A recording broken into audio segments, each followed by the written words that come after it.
What's up, guys? Welcome to another bonus edition episode on this lovely end of the week as we do a little week recap, talk about the debate that happened last night. And you know what's even more funny is that I just did an entire 30-minute podcast and I forgot to hit record. So that's another lesson in life. If you're going to try something, make sure you do it right. And I guess that goes into my point about the debate. How did you think the debates went last night? Let's go into the first topic. Kristen Welker. I went to it with low expectations. And when I say low expectations, I mean, I thought she was going to be absolutely miserable. I assumed she was going to be like Samantha Guthrie. I thought that she was going to just attack Trump the whole time. I thought she was going to fight Trump at like Samantha Guthrie at some points. I thought she was going to be just like that. But what was she like? She had some moments where she interjected. I know that there's some stats that say she interrupted Trump more than Biden, which is fine.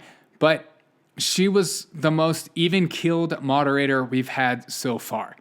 I saw even Chris Wallace saying, "Oh, I wish I was able to have the same debate as she did. Man, I'm kind of jealous of that." You know why Chris Wallace was like that? Because you wouldn't shut your mouth. Why is it? Why? I don't understand. You know, when somebody is like doing something stupid and you look at them and they like try to blame somebody else and you think, do you have a mirror? Do you watch what you just did? Like, because if I was Chris Wallace, I would rewatch the debate just to critique myself to see how could I improve? What could I have done better? Did I talk too much? Did I interject Trump too many times? Like, obvious things. Like, instead he put the blame on other people. Oh, man, Trump was so much better for her than he was for me. Really? Don't you think that you encourage that in some capacity? It's like the media today where they look at Trump and they think, you know, Trump's the reason the country is so in such turmoil. And you look, and I feel like the average American, the average consumer of media, the average consumer of the news, the average person with an IQ higher than their shoe size looks at the media and go, no, you guys are the ones that fan the flame. Don't you see how every news show is more of just like a political personality who is just right there to fire the base up? I mean, it's ridiculous. So I thought she entered, and I thought like that time where Joe Biden started talking about oil and she's like, are you sure you want to say that? Joe, don't say it, Joe. There was a couple of moments where she did that, and I'm fine with it. I just assumed she was going to be terrible, and she actually turned out to be better than I thought. And so, honestly, I was really surprised by that, and pleasantly surprised by how even-keeled she was and how she allowed Trump to talk and didn't fight Trump on the stage. So, let's go into Joe Biden, because I think he was number 2. I thought Joe Biden lost that debate last night. I saw MSNBC, CNN talking about how he won. I don't know what you were watching, but he did not win. The first debate, I thought he did better than Trump in some ways, and most of the ways. And I saw like Sean Hannity trying to dig up Trump like he was a dragon energy for the first debate, and I was like, you did not. You're just making up crap, man. Because I thought Biden did better on the first debate. Second debate, Biden got murdered. I mean, Biden was shut up a bunch of times. He didn't know what to say. He fumbled his words a few times. There's a lot of times where he was just going on a rant where I had no idea what the heck he was talking about. And I'm pretty sure he didn't even know what he was talking about. He was talking about North Korea. He talked about us being friends with Hitler at some points. He was talking about Trump still being xenophobic and you just threw that out there. There's so many like talking point clips that he said that I thought were so dumb.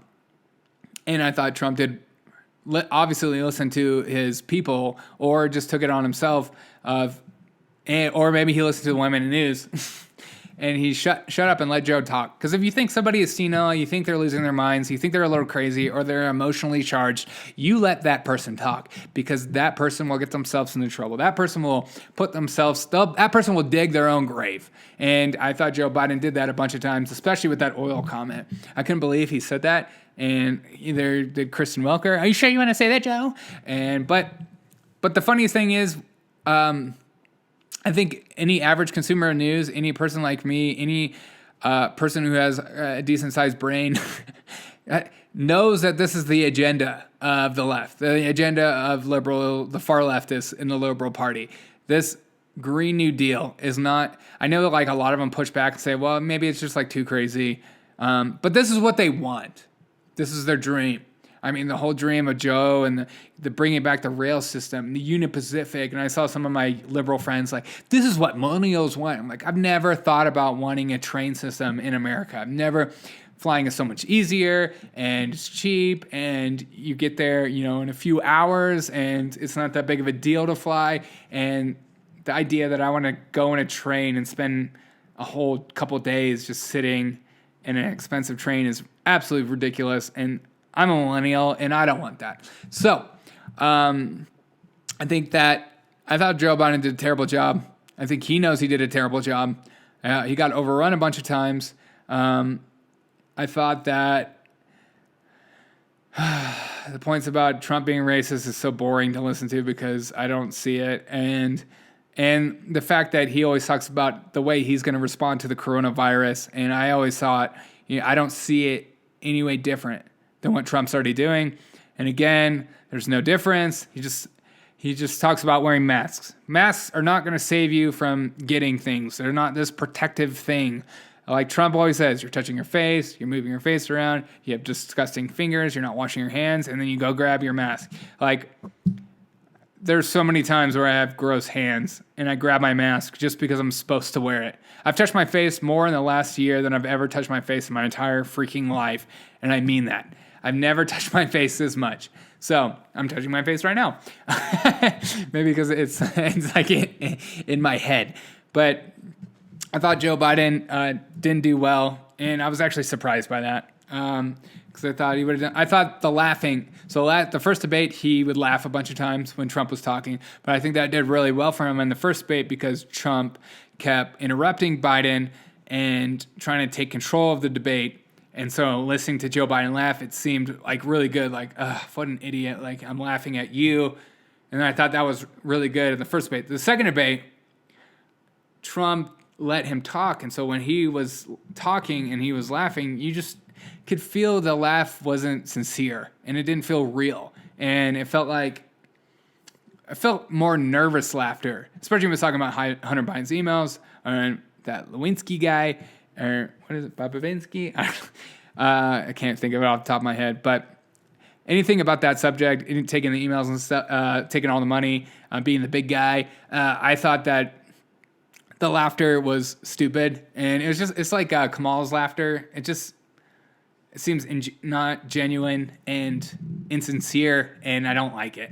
And I don't think American people liked it a lot. And I thought Trump won the debate single-handedly, cleanly, and I think he absolutely destroyed Biden. And I was actually surprised by it. He let Biden talk. He let Biden fumble over his words. He forced Biden to say things that maybe Biden didn't plan saying, like the oil thing, because I think it's a huge topic, especially in Texas. But, so many people already voted already. So it's like, and I think this is what the Democrats kind of wanted. They knew that, Biden has the potential to say something stupid or say something that he doesn't mean or say something that it's going to get us in trouble, what we actually want to do, but like court packing, et cetera. So we want people to vote as early as possible and make it a health thing, not make it a maybe we'll get in trouble, but they're hoping people already voted. So I thought Trump did great. I was surprised by it. I thought Trump's main focus of Biden being a career politician struck home, especially with me. I can't stand career politicians. I can't stand people who've been in office longer than 8 years. Honestly, longer than 4 years. I don't even like a two-term president. I mean, I like the idea of it because when your party is winning, it feels good. But I hate career politicians. I hate people that have been in politics for that long, who've never had a job, never clocked in, never had to worry about, like, is their business failing, never had to hire anyone, never had to cut a paycheck, never had to worry about their own getting private insurance, etc. They're on the greatest insurance plans. They get paid stupid amounts of money. Then they have stupid book deals. People walk in poor like Joe Biden and come out multimillionaires, or like Obama. And I just hate that crap. I hate it so much. I think it just makes us look stupid as a country. And I maybe you're with me. Are you totally all about term limits? I mean, even politicians that I like, I'm like, you need to go and you need to get another job.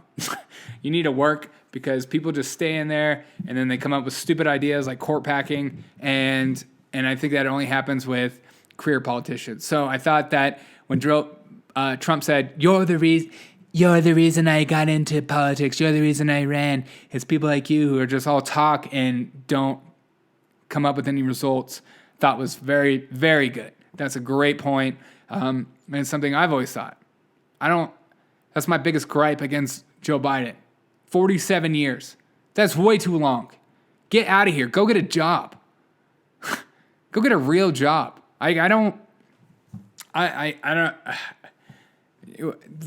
not in like this monarchy system where you're in the family and you're like, oh, okay, now that my dad was president, then I'll be president, and then my grandkids will be president, and it stays in this system. No, you need to get out. We need fresh ideas. We need to constantly evolve. And so the ship turns slowly, not this fast turn, because these career politicians have started to make all these deals and stuff. And I just feel like people who have been in politics longer than 4 or 8 years, they have okay deals that they regret because they needed to stay in office, or they needed to pump their base up, or just stuff like that. I just hate, and it becomes more political than actually caring about the American person. It becomes more about celebrity status, especially in today's world of social media and like TV shows. It's like everybody wants to be on a TV show. Everybody wants to have 1 million followers, like AOC doing live streams. Like, give me a break. You're a politician. Just be a politician. It's not a celebrity status. And the fact that, especially on the left, because they're in control of most of the media, the way they celebrate politicians is disgusting. And I hate it. And maybe you're like me. I just see right through the BS.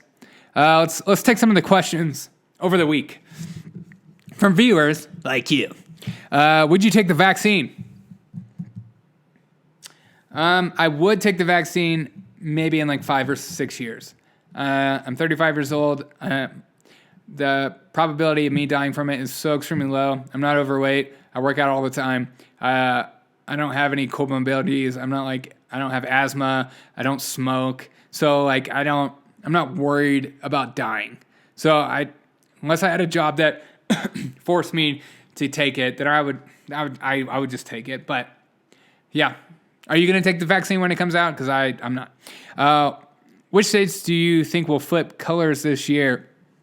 I think some southern states are going to turn blue for the first time, which I think is so silly to me, but I think I see that kind of happening. But I think a lot of northern states are going to flip red that have never flipped red. I see Pennsylvania flipping red. Maybe Michigan for some weird reason, I feel like. And part of me wonders what's happening in Oregon and also California. I just feel like even if I was liberal and I lived in Oregon and saw like the greatest city in Oregon, Portland, being torn apart like that night after night, and them not doing anything, I would not vote for a Democrat, because I just feel like that's insanity. I just pray that they're not that crazy, but you never know. How many days after the November 3rd election? November 3rd, will we find out after the election results? Months? I don't know. I'm hoping the candidates win by such a drastic margin that we don't have to worry about the little numbers coming in.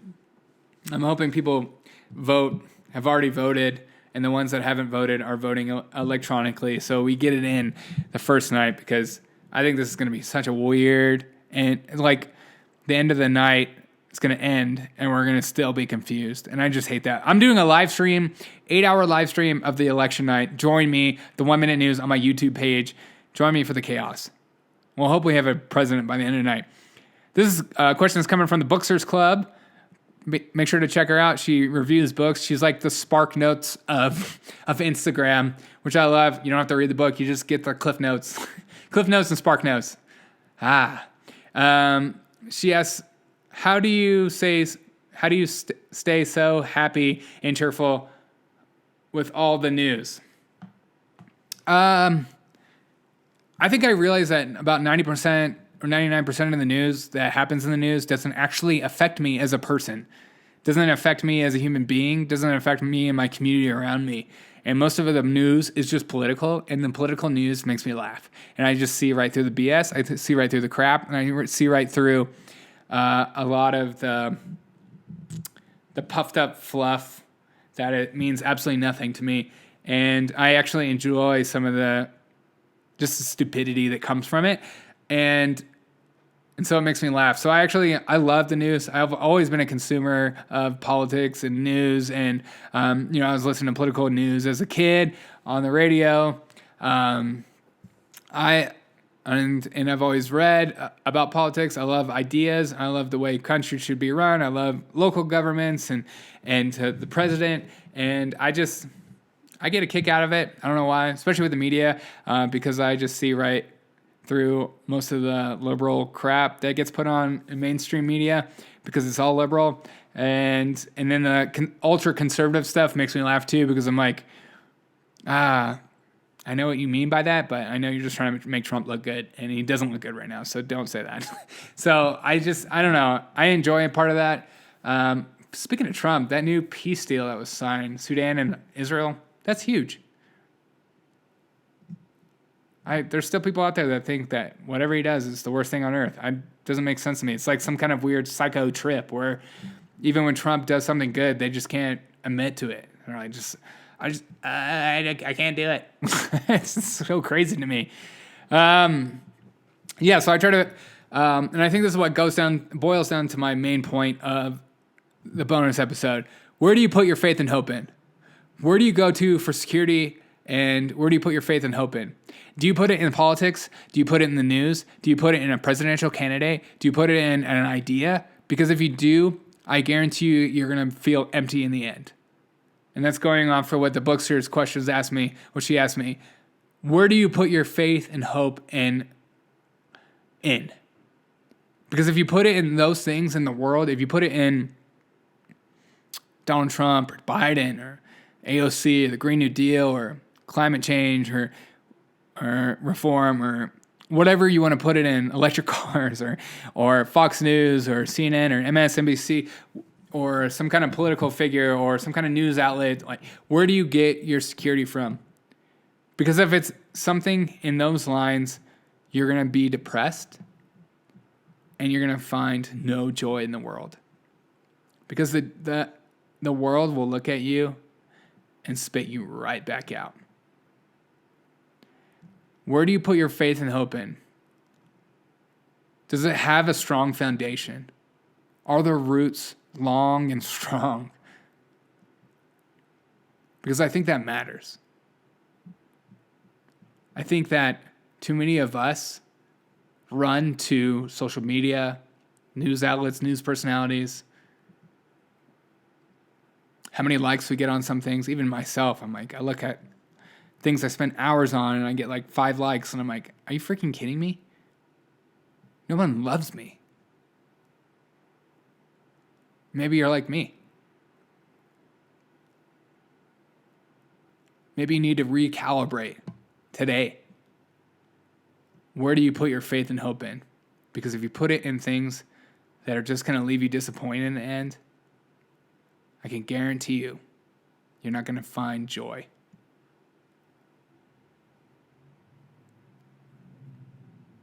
And that is the finish of the bonus episode. Hope you guys have a fantastic day. Hope you have a fantastic weekend. Hope you guys enjoy your weekend. I'll have another, the weekend edition is coming up tomorrow. And I hope you guys are enjoying my weekend edition. It's a little bit slower, a little bit crazier. Drink a little coffee, diagnose a little bit more. But I'm enjoying that. I want to do more of these bonus episodes. I like doing the live streams. Join me on my live stream for the debate coming up. Hope to do more debate. Oh boy. Join me on the live stream for the election night. It's going to be chaos. It's going to be crazy, but it's going to be on my YouTube and we're going to have a good time. Hope you guys have a fantastic weekend. I appreciate you. I seriously do. I really appreciate you. Thank you for watching, spending time with me, getting to know me. I almost sounded Australian. Getting to know me and my craziness. I appreciate you. Thank you for keeping me sane throughout the week. Love you.